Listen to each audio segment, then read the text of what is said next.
something that will be on Instagram within the next 2 days, the Bears' first pick in the draft, and barring some turn of events that would be beyond unexpected, beyond miraculous, beyond unanticipated and unprecedented, that Caleb Williams will be the first pick of the 2024 draft. We've heard nothing, seen nothing. There's been no suggestion. There's been nothing. There's been absolutely nothing that would counter the idea that that's who the Bears are taking.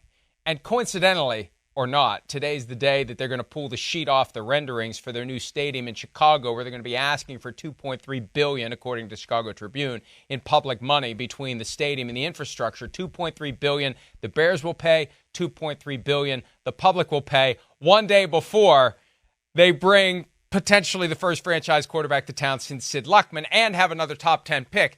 This is the day to build the momentum. Yeah.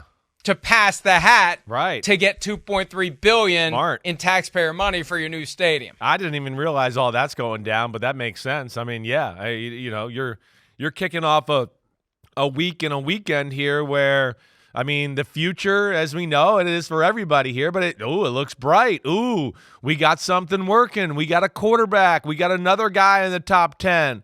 We ended the year off strong last year anyways. Where are we going to take off? All that hope and what the future might look like with a guy like Caleb Williams, who we've all compared a little bit to Patrick Mahomes and all that.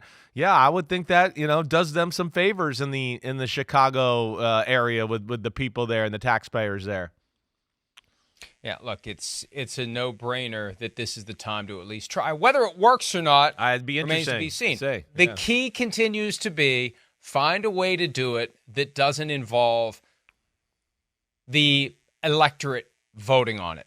Because if the people vote on it, it's going to be no. We just saw that to start the month in Kansas City. Landslide defeat of the effort to try to get public money to renovate Arrowhead Stadium for the Chiefs. It's not going to happen if you put it on a ballot measure. It will happen if you can work the political angles behind the scenes to get the appropriate authorities and committees to issue this bond, that bond, do this, debt here, debt there.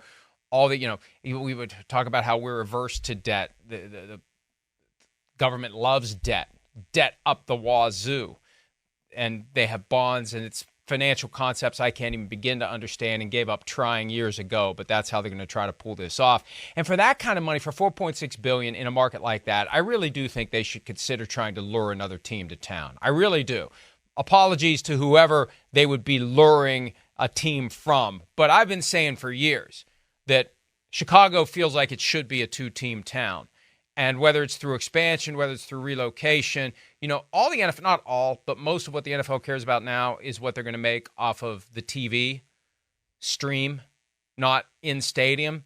And if you could take, the cost of a new stadium and as a practical matter, cut it in half. Yeah. I mean, you have, instead of 10 games a year, 20 games a year, opportunities to fill the stadium, make money back, accelerate the process. Why wouldn't you do it? So I wonder if at some point the Bears are going to float the idea of getting a second team there, because I've been watching Chicago for a few years now as a possibility to get another team. Yeah, I mean, they certainly seem like a city that could do it, right? I mean, they got the two baseball teams who certainly seem to be doing fine. I mean, that's, now the other sports are not there, but it's a area that's certainly thirsty and hungry for football. We know that, but I would think just like, you talked about with the Dallas Cowboys and Jerry Jones and anywhere else, I mean, yeah, hey, they might want somebody to pay and help pay the stadium, but I would think that Chicago doesn't want anybody infringing on their Monsters of the Midway territory, and that they want to be the Kings of Chicago still, right? And there is it'd be cool to see a team there, but at the same time, it's a little bit one of those cities where it's like, no, it's the Chicago Bears, and it's them, and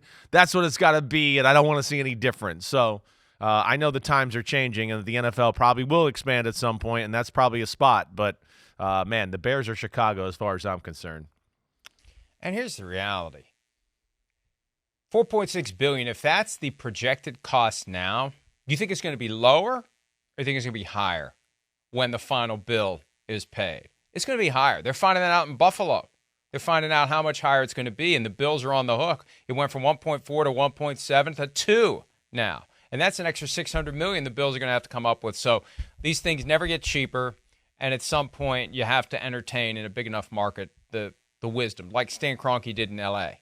You get a second team in there. Chargers are the tenants. They make a bunch of money off the Chargers games. They make a bunch of money off of this, that, the other thing, and it eventually pays for itself, even at $5 or $6 billion. Hi, it's Mike Florio. Thanks for watching PFT on YouTube. Hit subscribe for the latest news and analysis from Pro Football Talk.